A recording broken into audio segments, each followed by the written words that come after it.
Hello and welcome everybody to 1974. In 1974, it had been 2 years since the US last put a person on the moon, and they never would again for the rest of that century.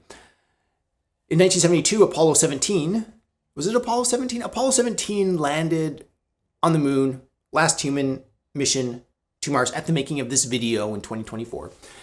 And so that ship had kind of sailed. The public interest has kind of like waned. We're like, moon, done that, have the t-shirt, let's move on. Mariner in 1974. Mariner 10 flew past Mercury. Was it Mariner 10? My memory is just shoddy. Anyway, 1974 was an interesting year in space flight.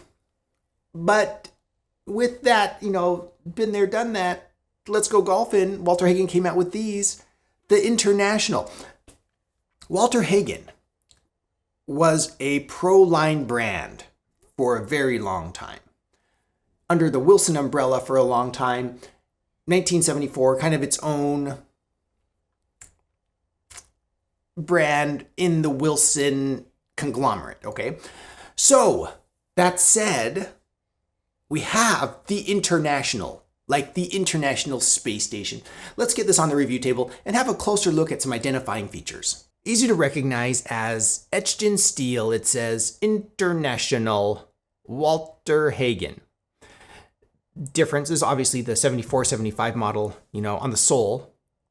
It said Reg 385 with the iron number here. So that's kind of the distinguishing feature right there. Now, my sources have this listed as forged steel. Okay, forged carbon steel. I question that because you can see the chrome wearing out here. And then there's this sublayer right here, which to me, to my untrained eye, kind of looks like stainless steel. But I don't know. I'm just asking my audience, who usually knows more about these than I do and has more experience with these than I do. Is this cast steel or is this stainless? Because it looks to me like they just put a finish on something. Anyway, that's what it looks like to me. So you can see the grooves, nice grooves, and then we have these little diamonds on either side, between the grooves. Kind of interesting. Pointy toe here on the 6 iron, which is not unheard of. Very interesting design. It doesn't look like added dress. I mean, the top line looks good. I don't see much offset here, if any. We move up the hosel and we see some knurling right here. The mishmash cross knurling kind of, it looks like this has been stamped in here or something. We have a ferrule with 2 gold rings. It's beautiful.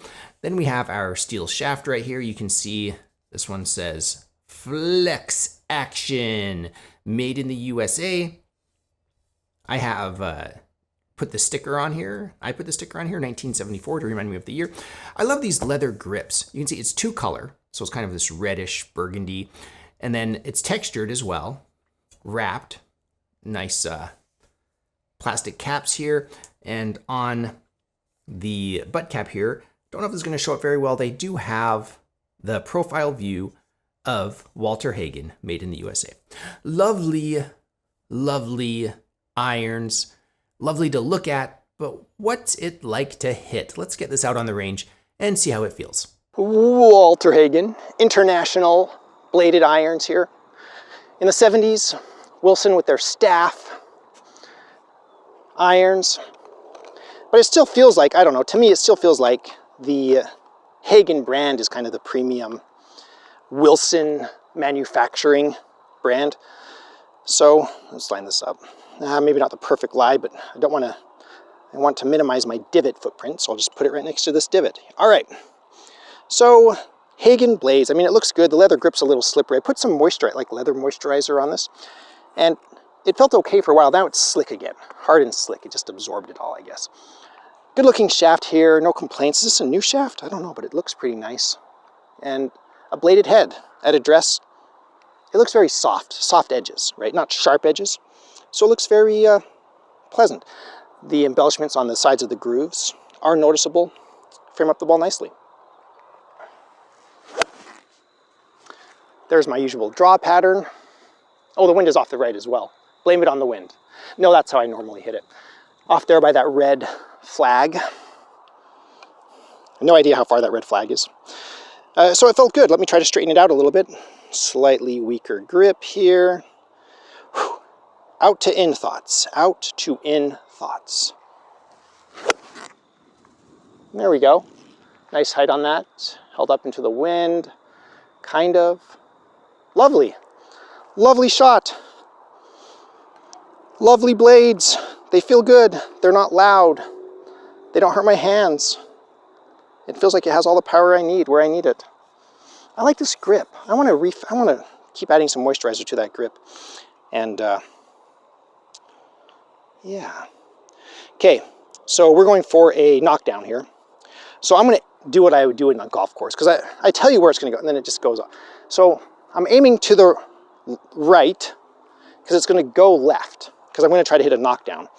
And so I want to see if I can get this. Where's the camera pointing? Yeah, kind of over there. So let's see how this knockdown works with this club from the 70s. Wow, that went way far left.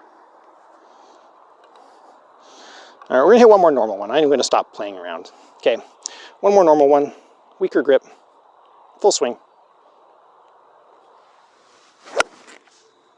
Yeah, lovely. Still my draw pattern. That's always a risk on the course. I'm just going to hit a massive draw.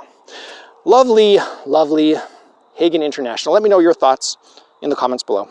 So this iron feels like a blade. It feels good. It feels fine. It's not miraculous. I like the grip. It's leather. It's pretty. The head is fine. It feels like a really good blade. So what's wrong with it? Well, back in the day, you know, there was Wilson's staff, and then there was Walter Hagen available in pro shops. This was back when things were made in the US. This was back when we were going to the moon. This was back when we were astronauts. Yeah, and this thing, I can't. I'm not sure if you're going to be able to hear me through this thing. This thing is a little small for me. But I'm actually going to take this off. That was a close call. Anyway.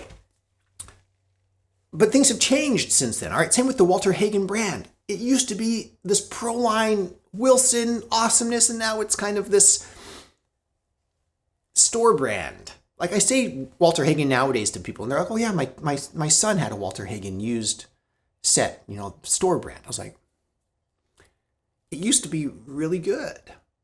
And now this presents an interesting value proposition. All of a sudden it's like, wait a second.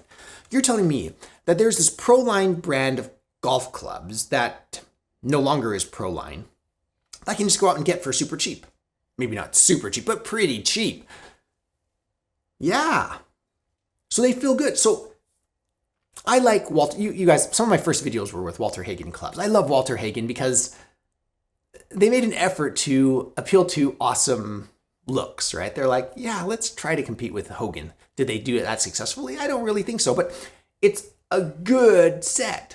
So if you're looking to go vintage and you don't want to follow the crowd of let's get some Ben Hogan irons and McGregor woods from the 50s, definitely consider Hagen. I feel like these are some of the lost gems in the world where people like Hagen Ultra, Hagen International here, these were good and enjoyable to play. So I have a few Hagen sets.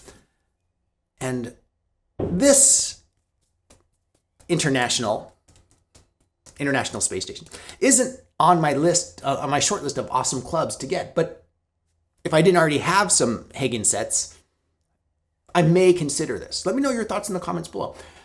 Hagen International. It's an interesting idea and variation made by one of the most reputable manufacturers of the time in Wilson. Very interesting pro-line club.